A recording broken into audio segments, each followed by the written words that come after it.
Hello friends, welcome to my channel Indian law academy. आज हम बात करने वाले हैं जो कॉन्स्टिट्यूशन में टोटल अमेंडमेंट हुए हैं उनके बारे में। और ये टोटल अमेंडमेंट हुए हैं 105। जो 105th अमेंडमेंट हुआ है वो हुआ है 10th ऑफ अगस्त 2021 को। और ये हाल फिलहाल में ही हुआ है, हाल ही में। और कुछ स्टूडेंट ने मुझे, कुछ व्यूवर्स ने कमेंट किया करके ये बोला है कि करंट अफेयर पर वीडियो बनाने के लिए। तो ये जो है इस तरह का जो अमेंडमेंट प्रोविज़न है, जो मैं आज इस वीडियो में डिटेल में बताऊंगी, लेकिन शॉर्ट नोट्स होंगे ये। और ये आपके इंटरव्यू, जो लॉ क्लर्क ट्रेनी का इंटरव्यू देने वाले हैं उनके लिए, या एपीओ का जो एग्ज़ाम देने वाले हैं उनके लिए, मतलब हर लीगल जो एग्ज़ाम देने वाला है लीगल स्टूडेंट, कोई सा भी कंपटीशन एग्ज़ाम हो या चाहे यूनिवर्सिटी एग्ज़ाम हो, कोई सा भी हो, सभी एग्ज़ाम्स के लिए बहुत ज़रूरी है, चाहे वो करंट अफेयर्स के पर्पज़ से हो, चाहे लीगल या लॉ पर्पज़ से हो। तो इसलिए आप ये वाले प्रोविज़न्स ज़रूर तैयार करके जाएं, जो कॉन्स्टिट्यूशन के अमेंडमेंट होते हैं वो, और इसकी जो शेड्यूल होता है या अनुसूची होती है वो कितनी है, कौन सी अनुसूची में क्या दिया हुआ है, वो स्टेप बाय स्टेप सब चीज़ आपको पता होनी चाहिए। और कॉन्स्टिट्यूशन में टोटल कितने आर्टिकल हैं, 395 आर्टिकल हैं टोटल, और प्रियम्बल अलग है। और प्रियम्बल को सबसे एंड में बनाया गया था कॉन्स्टिट्यूशन तैयार होने के बाद।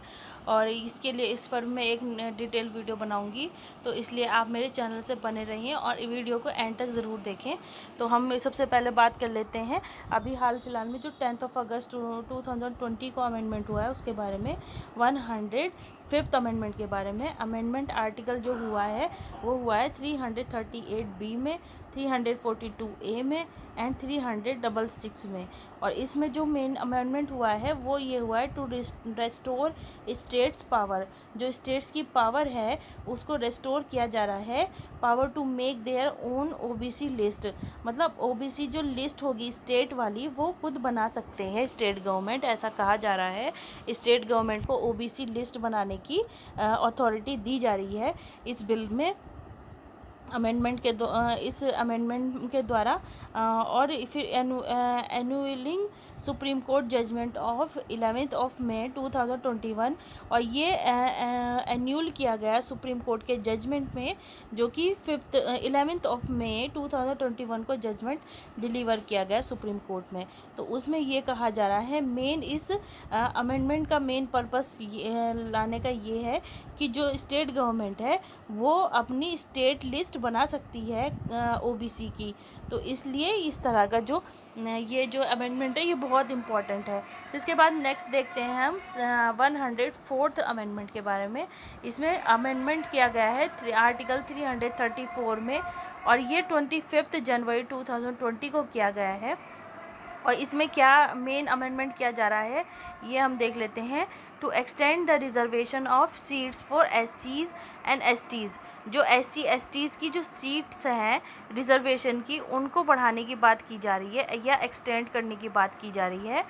और उसके अलावा फॉर SCs एंड STs की, and in the Lok Sabha and states, Lok Sabha में भी और स्टेट असेंबलीज़ में भी, फ्रॉम 70 ईयर्स टू 80 ईयर्स। ठीक है, 70 ईयर्स से 80 ईयर्स तक, मतलब इसमें एक्सटेंड करने की बात की जा रही है रिजर्वेशन को। फिर इसके बाद है 80 ईयर्स के बाद फिर removed the reserved seats for the Anglo Indian community. और जो एंग्लो इंडियन कम्युनिटी की जो पार्लियामेंट में सीट्स होती हैं उनको, या रिजर्वेशन जो होता है उनको ख़त्म करने की बात की जा रही है, रिमूवल करने की बात की जा रही है। क्योंकि ऐसा कहा जा रहा है जो एंग्लो इंडियन है जो कम्युनिटी है ये इंडिया में या तो है तो बहुत कम है, और अगर नहीं है तो मतलब बिल्कुल नहीं है, ऐसा कहा जा रहा है in the Lok Sabha and state assemblies. ठीक है, तो स्टेट असेंबलीज़ में भी होती है, क्योंकि एंग्लो इंडियंस की जो सीट्स रिज़र्व होती हैं और लोकसभा में भी होती हैं, तो दोनों में ही रिमूव करने की बात की जा रही है। अब ये जो हम अमेंडमेंट देख रहे हैं ये हम इस स्टार्टिंग से ना देखकर लास्ट से देख रहे हैं। और ये अमेंडमेंट हुए हैं रामनाथ कोविंद जो प्रेसिडेंट हैं उनके कार्यकाल में। ठीक है, फिर इसके बाद एक और अमेंडमेंट है जो कि रामनाथ कोविंद जी के उसमें हुआ है कार्यकाल में, हुआ है 103rd अमेंडमेंट। और 100 अमेंडमेंट जो हुआ है वो आर्टिकल 15 में जो क्लॉज है 6, उसको ऐड किया जा रहा है। फिर इसके अलावा अमेंडमेंट टू आर्टिकल 16 में भी क्लॉज 16 को ऐड किया गया है। ठीक है, तो दो अमेंड 103rd जो अमेंडमेंट किया गया है, इससे दो आर्टिकल 15 और आर्टिकल 16 में प्रोविज़न ऐड किए गए हैं और 6 क्लॉज ऐड किया गया है आर्टिकल 15 में, और आर्टिकल 16 में भी 6 क्लॉज को ऐड किया जा रहा है। और ये हुआ है अमेंडमेंट, डेट है अमेंडमेंट की 12 जनवरी 2019। फिर इसके अलावा हम इसमें देखते हैं क्या अमेंडमेंट हुआ है। A maximum of 10% reservation for economically weaker sections के लिए, EWS के लिए जो है 10% रिजर्वेशन की बात की जा रही है।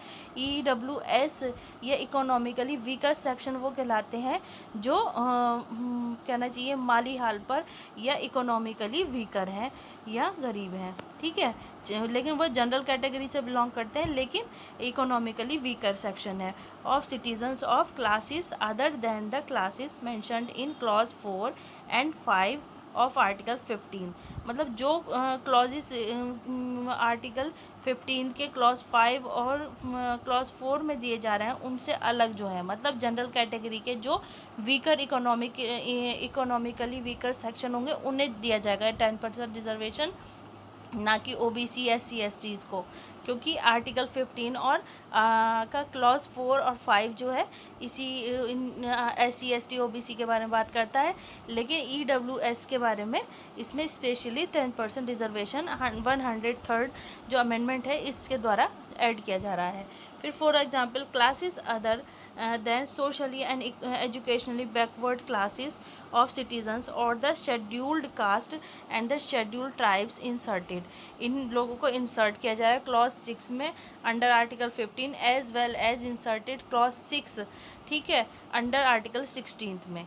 तो इसमें जो ये आर्टिकल 15 के क्लॉज 6 में और आर्टिकल 16 के क्लॉज 6 में बात की जा रही है रिजर्वेशन देने की सोशली एंड इकोनॉमिकली एजुकेशनली जो बैकवर्ड क्लासेस हैं उन लोगों को, जैसे SCs एंड STs को। ठीक है,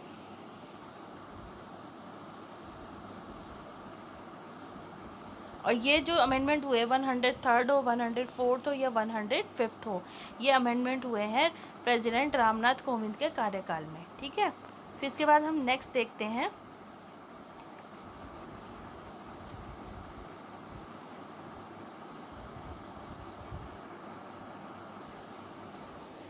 102nd अमेंडमेंट के बारे में बात कर लेते हैं। ये आर्टिकल 338B में अमेंडमेंट करता है और आर्टिकल 342A में अमेंडमेंट करता है एंड एडिड क्लॉज 26C, और क्लॉज 26C इसमें ऐड किया जा रहा है मॉडिफिकेशन ऑफ आर्टिकल 338 और 366 किया, मॉडिफिकेशन किया जा रहा है आर्टिकल 338 का और आर्टिकल 366 का। मॉडिफिकेशन मतलब इसमें कुछ सुधार किए जा रहा है, मॉडिफाई किया जा रहा है इसको ठीक तरीके से। फिर 11 अगस्त 2018 में ये अमेंडमेंट हुआ और नरेंद्र मोदी जो है उनके कार्यकाल में ये PM नरेंद्र मोदी के कार्यकाल में ये कॉन्स्टिट्यूशन में अमेंडमेंट हुआ। फिर इसका मेन बेसिक पर्पस है, क्या इसमें अमेंडमेंट हुआ वो देख लेते हैं। Constitutional status to national commission for backward classes, जो बैकवर्ड क्लासेस हैं उनको constitutional national commission for backward classes को नेशनल कमीशन जो कॉन्स्टिट्यूशनल स्टेटस है वो दिया जाने की बात की जा रही है यहाँ पर। फिर इसके बाद मोस्ट इम्पॉर्टेंट जो है अमेंडमेंट, एक तो 105 और 101 है। 101 और 105 को क्यों मैं इम्पॉर्टेंट बोल रही हूँ, क्योंकि ये 100 दोनों पर काफ़ी प्रोटेस्ट हो रहे हैं हुए, तो इस वजह से। और 105 में जैसे हमने देखा पहले ही, ये जो है पार्लियामेंट में और स्टेट असेंबलीज़ में रिजर्वेशन की बात करी जा रही है, और इसमें 101 में GST के बारे में बात की जा रही है, तो GST को इंट्रोड्यूस किया जा रहा है, तो इसलिए 101st जो अमेंडमेंट होगा उसे आर्टिकल 246 में अमेंडमेंट करा जा रहा है इसके थ्रू, और आर्टिकल 269A और आर्टिकल 279A डिलीशन हो रहा है उसका, ऑफ आर्टिकल 268A का। ठीक है, amendment of article 248, article 249, 250, 268, 269, 270, 271, 286, 366, 368, 6 schedule में भी अमेंडमेंट हुआ है 101 के वजह से। 7 शेड्यूल में भी अमेंडमेंट हुआ है। इसमें 1 जुलाई 2017 में ये अमेंडमेंट हुआ। अमेंडमेंट डेट है 101 अमेंडमेंट है जो हुआ है। Introduce the goods of services tax, मतलब जीएसटी को इसमें इंट्रोड्यूस किया जा रहा है। ठीक है, तो इस वजह से ये काफ़ी इम्पॉर्टेंट है ये वाला अमेंडमेंट पीएम नरेंद्र मोदी के कार्यकाल में हुआ। फिर इसके बाद हम देखते हैं नेक्स्ट अमेंडमेंट है 100 अमेंडमेंट। ये अमेंडमेंट जो हो रहा है फर्स्ट शेड्यूल में हो रहा है कॉन्स्टिट्यूशन के, और 31 जुलाई 2015 को ये अमेंडमेंट हुआ। और इसमें जो मेन अमेंडमेंट हुआ वो देख लेते हैं, वो है exchange of certain enclave territories with Bangladesh. Enclave की जा रही है टेरिटरीज़ को बांग्लादेश की। And conferment of citizenship rights to residents of enclaves consequent to signing of land boundary agreement. जो लैंड बाउंड्री एग्रीमेंट है उसको किया जा रहा है treaty between India and Bangladesh. Main जो इसमें अमेंडमेंट हो रहा है वो ट्रीटी जो है इंडिया एंड बांग्लादेश के बीच में हो रही है, एक्सचेंज ऑफ सर्टेन एनक्लेव्स के लिए टेरिटरीज़ की with Bangladesh, and conferment of citizenship rights के लिए। ठीक है, टू रेजिडेंट्स ऑफ एनक्लेव्स, मतलब ये है कि जो बांग्लादेश के सिटीज़न थे और इंडिया में, इन दोनों में ये एक तरह से ये लैंड बाउंड्री एग्रीमेंट हुआ है इस अमेंडमेंट से, 100 अमेंडमेंट से, 100 अमेंडमेंट से। ठीक है, और प्रणब मुखर्जी जो है हमारे जो राष्ट्रपति प्रणब मुखर्जी या प्रेसिडेंट प्रणब मुखर्जी थे, उनके टाइम पे ये अमेंडमेंट हुआ था। ठीक है, अब हम देखते हैं 99th अमेंडमेंट। आप इसी तरह से इसे याद करें, अमेंडमेंट कौन सा किसके टाइम पे कार्यकाल में हुआ और अमेंडमेंट की डेट याद कर लें, और मेन कौन से अमेंडमेंट में मेन जो ये याद कर लें कि क्या हुआ था। जैसे कि 101 अमेंडमेंट में जीएसटी इंट्रोड्यूस हुआ। 102 में जो है कॉन्स्टिट्यूशन स्टेटस की बात की जाए, national commission of backward classes की। 103 में जो है एजुकेशनली और ईडब्ल्यूएस के बारे में, इकोनॉमिकली जो वीकर वो हैं उन्हें 10% रिजर्वेशन दिया जा रहा है। 104 में असेंबली वगैरह जो उन्हें एक्सटेंड की जाने की, सीट्स एक्सटेंड करने की बात की जा रही है लोकसभा में और स्टेट असेंबलीज़ में। ठीक है, इस तरह से। और 105 में ओबीसी लिस्ट की बनाने की जो पावर है वो स्टेट को भी दी जा रही है। इस तरह से शॉर्ट में याद कर लें, जिससे आपको जो है इंटरव्यू में वगैरह में या एग्ज़ाम में इजीली याद हो जाए। और अगर कहीं कोई आपका मेंस वगैरह है तो फिर आपको डिटेल में भी याद करना चाहिए इसे। फिर इसके बाद हम 99th अमेंडमेंट देखते हैं, वो किस लिए हुआ। Insertion of new articles. New articles हुए 124A, 124B and 124C। Amendments to articles 127, 128 और 217, 222, 224A, 231। और 13 अप्रैल 2015 को रिपील 16 अक्टूबर 2015। ठीक है, फिर इसके बाद इसमें क्या अमेंडमेंट हुआ है देख लेते हैं। Formation of A national judicial appointments commission, मतलब नेशनल जुडिशियल सर्विस में जो सुप्रीम कोर्ट के जजेस होंगे या हाई कोर्ट के जजेस होंगे, उनका अपॉइंटमेंट कैसे होगा वो इसमें बात की जा रही है। 16 state assemblies out of 29 states including Goa, Rajasthan, Tripura, Gujarat and Telangana ratified the central legislation enabling the President of India to give assent to the bill. The amendment was struck down by the Supreme Court on 16th of October 2015. ये जो है 13 अप्रैल 2015 को ये amendment आया था, लेकिन ये repeal कर दिया गया और 16 अक्टूबर 2015 में तक ये स्ट्रक डाउन था सुप्रीम कोर्ट में। ठीक है, ये भी प्रेसिडेंट प्रणब मुखर्जी के सामने यह कार्यकाल में हुआ। और इसमें जो है formation of national judicial appointments commission के बारे में बात की जा रही है, और जिसको इसमें बाद में रिपील कर दिया था, ठीक है। इसके बाद 98th अमेंडमेंट देखते हैं हम किस बारे में बात की जाए 98th अमेंडमेंट में। To insert article 371J in the constitution, और 1 जनवरी 2013 को हुआ ये अमेंडमेंट।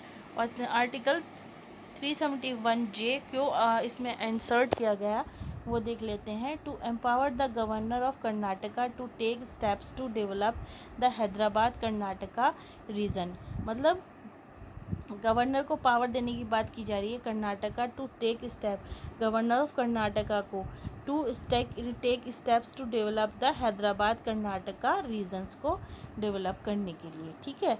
फिर इसके बाद हम नेक्स्ट देखते हैं अमेंडमेंट क्या है।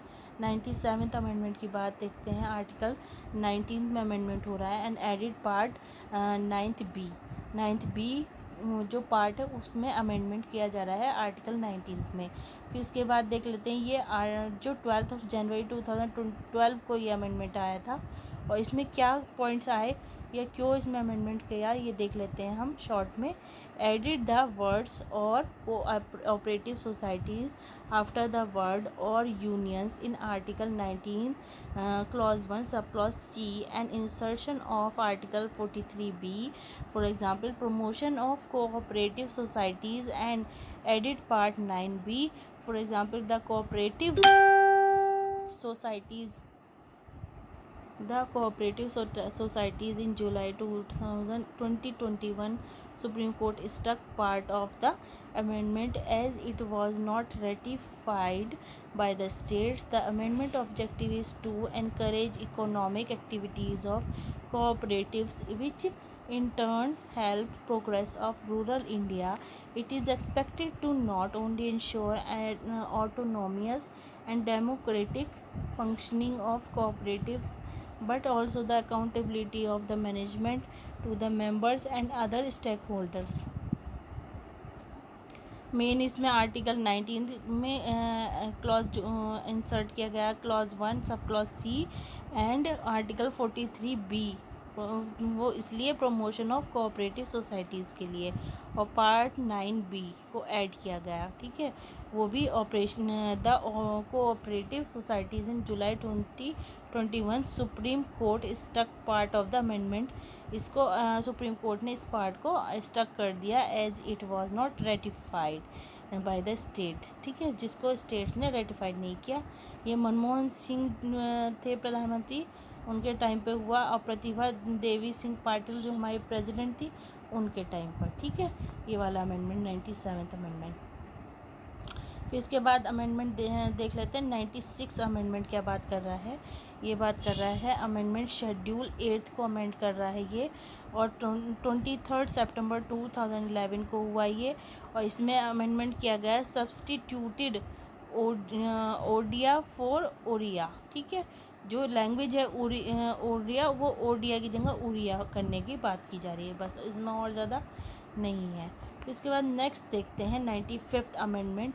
ये भी इम्पॉर्टेंट है 95th अमेंडमेंट भी, जो आर्टिकल 334 में किया जा रहा है।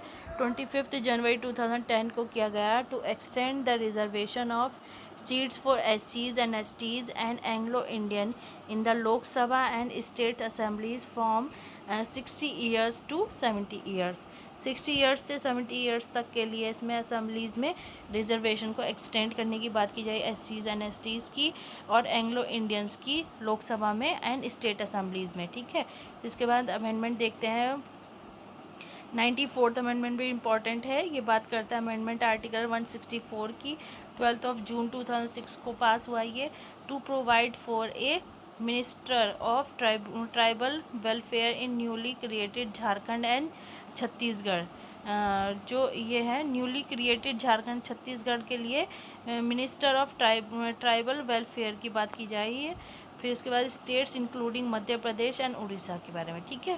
फिर 93rd अमेंडमेंट ये भी इम्पॉर्टेंट है। अमेंडमेंट आर्टिकल 15 को अमेंडमेंट कर रहा है ये, 20 जनवरी 2006 को पास किया गया। इसमें 27% रिजर्वेशन की बात की जा रही है OBC के लिए, और जो कि in government as well as private education institution में भी दोनों जगह 27% रिजर्वेशन दिया जाएगा OBCs को। 92nd जो अमेंडमेंट है वो भी इम्पॉर्टेंट है, लेकिन इतना नहीं है। इसमें थोड़ा लैंग्वेज वगैरह ऐड की गई, जो कि अमेंडमेंट किया गया शेड्यूल 8 को, और 7 जनवरी 2004 को किया गया। Include Bodo, Dogri, Santali and Maithili as official languages. ठीक है, तो इसलिए ये थोड़ा इम्पॉर्टेंट है, जहाँ पे आपको शेड्यूल 8 याद करना पड़े तो उसके साथ इस अमेंडमेंट को ज़रूर याद करें। फिर 91st अमेंडमेंट देख लेते हैं, वो किस बारे में बात कर रहा है। Amendment articles 75 and 164, insert article 361B, amendment schedule 10th।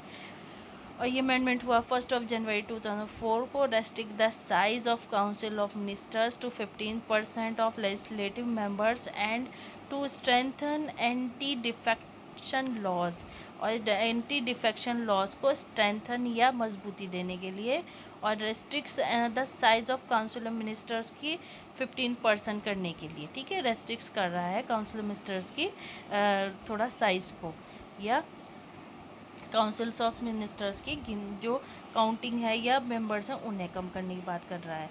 इसके बाद 90th अमेंडमेंट देख लेते हैं। अमेंडमेंट आर्टिकल 332 को अमेंड कर रहा है ये, और जो कि कर रहा है, जो अमेंडमेंट हुआ 28 सितंबर 2003 में, और इसकी में बात कर रहे हैं reservation in Assam assembly relating to Bodoland territory area. ठीक है, रिजर्वेशन बात कर रही है आसाम असेंबली में।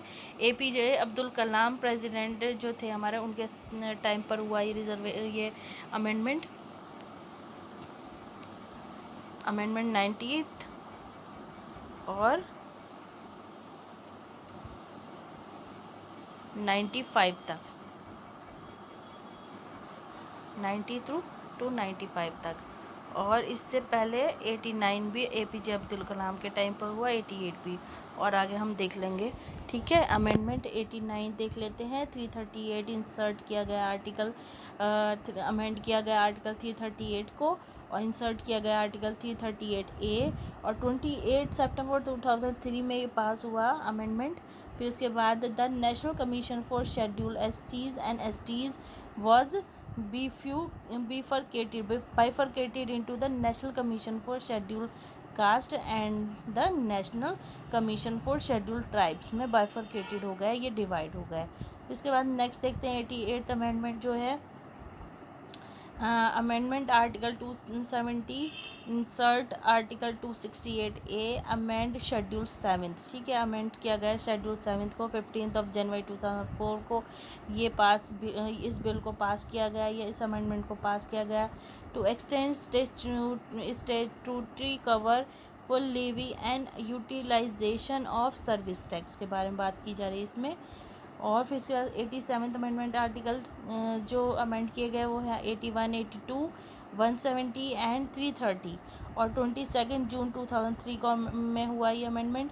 और extend the usage of 2001 national census population figures for state wise distribution of parliament seats.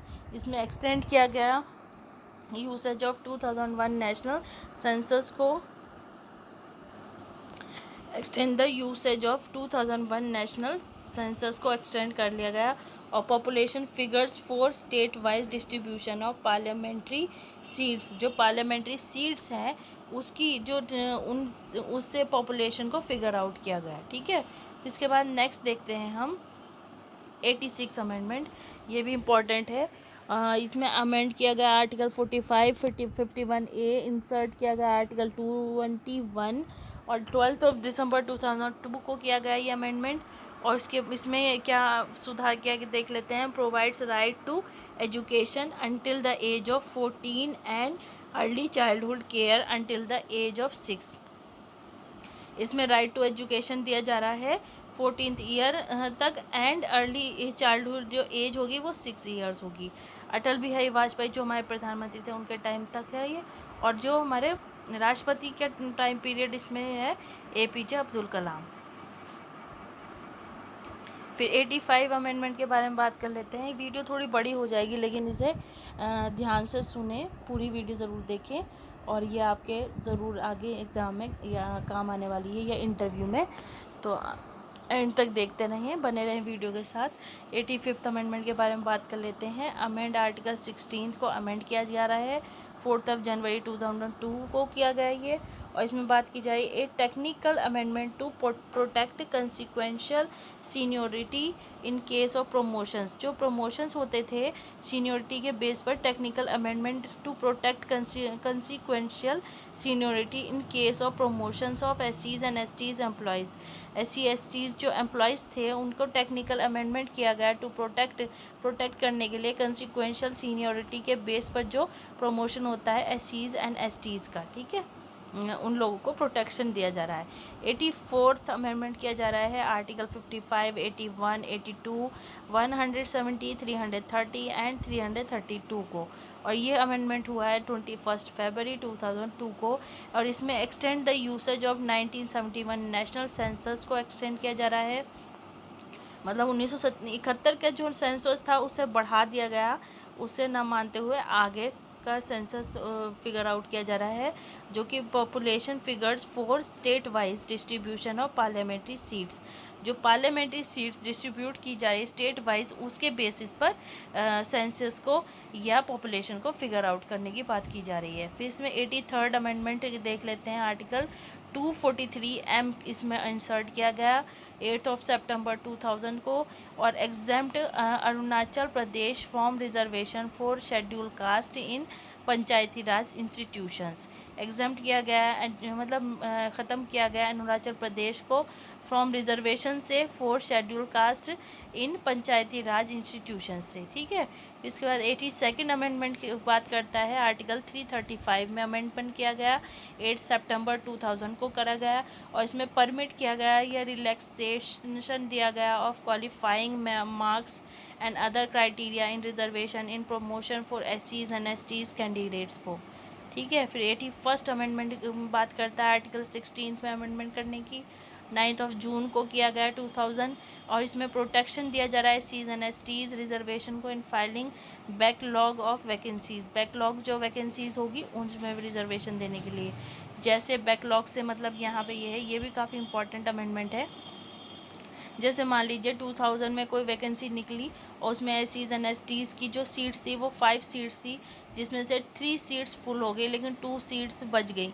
या ये एक एग्जांपल दे रही हूँ मैं, तो 2 सीट्स इसमें बच गई, तो वो अगले नेक्स्ट ईयर जब हमारी एससीज एसटीज़ की जो वैकेंसी होगी उसके साथ ही उसको बढ़ा दिया जाएगा, ऐड ऑन कर दिया जाएगा, एससीज एंड एसटीज़ को भी उसमें बेनिफिट दिया जाएगा। ये कहा जा रहा है बैकलॉग वैकेंसीज़ के लिए, एससीज एंड एसटीज़ में ही उसको फाइल करा जाएगा। ऐसा नहीं है कि दूसरी कैटेगरीज़ को उसमें वो दे दिया जाए, मतलब प्रमोट कर दिया जाए, मतलब प्रोटेक्शन दिया जा रहा है एससीज एंड एसटीज़ को, जिससे कि उनकी सीट्स जो है अगले साल उन्हीं के लोगों से या एससीज एंड एसटीज़ कैंडिडेट से ही फिल कराई जा सके। फिर 80th अमेंडमेंट कर रहा है आर्टिकल 269 को, 270 को रिमूव कर रहा है आर्टिकल 272 को, ठीक है। ये 9 जून 2000 को किया गया अमेंडमेंट। और इसमें इम्प्लीमेंट किया गया 10th फाइनेंस कमीशन को recommendation to simplify the tax structures को by pooling and sharing all taxes between states and the centres. मतलब इसमें टैक्सेस को जो है डिस्ट्रीब्यूट करने की बात की जा रही है स्टेट्स और सेंटर के बीच में। फिर इसके बाद नेक्स्ट देखते हैं 79th अमेंडमेंट को। अमेंडमेंट आर्टिकल 334 को अमेंड कर रहा है। फिर इसके बाद ये हो रहा है 25 जनवरी 2000 को हुआ ये अमेंडमेंट।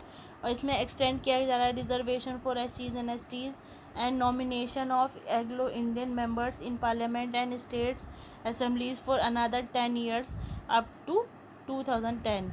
मतलब जो 2010 तक इसको जो है एंग्लो इंडियन एससीज एसटीज़ को जो रिजर्वेशन है उनको उसको एक्सटेंड करा जा रहा है।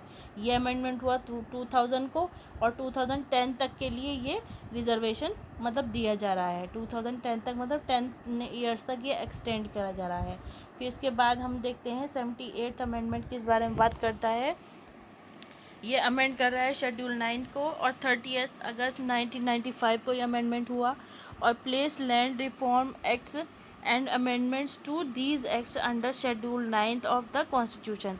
मतलब शेड्यूल 9 में जो कॉन्स्टिट्यूशन के रिफॉर्म एक्ट्स हैं उनको अमेंड करने की बात की जा रही है, या प्लेस लैंड रिफॉर्म्स एक्ट्स को अमेंड करने की बात की जा रही है। फिर इसके बाद देखते हैं हम नेक्स्ट 77th अमेंडमेंट आर्टिकल 16 को अमेंड कर रहा है, 17 जून 1995 को कर रहा है, और ये a technical amendment to protect reservation to एससीज and STs employees in promotion, मतलब एससीज एंड एसटीज़ के प्रमोशन को एम्प्लॉयज़ के प्रमोशन को प्रोटेक्ट करने की बात की जा रही है, मतलब उन्हीं का एससीज एंड एसटीज़ को इसमें प्रमोशन दिया जाएगा, टेक्निकली इसको प्रोटेक्ट करा जा रहा है। 76 अमेंडमेंट बात करता है 9 शेड्यूल को अमेंड करने की। 31 अगस्त 1994 को ये अमेंडमेंट हुआ, और इसमें रिजर्वेशन मतलब इसमें क्या दिया जा रहा है, बेनिफिट ये देख लेते हैं। Enable continuance of 69 reservation in Tamil Nadu bye including the relevant Tamil Nadu act under 9 schedule of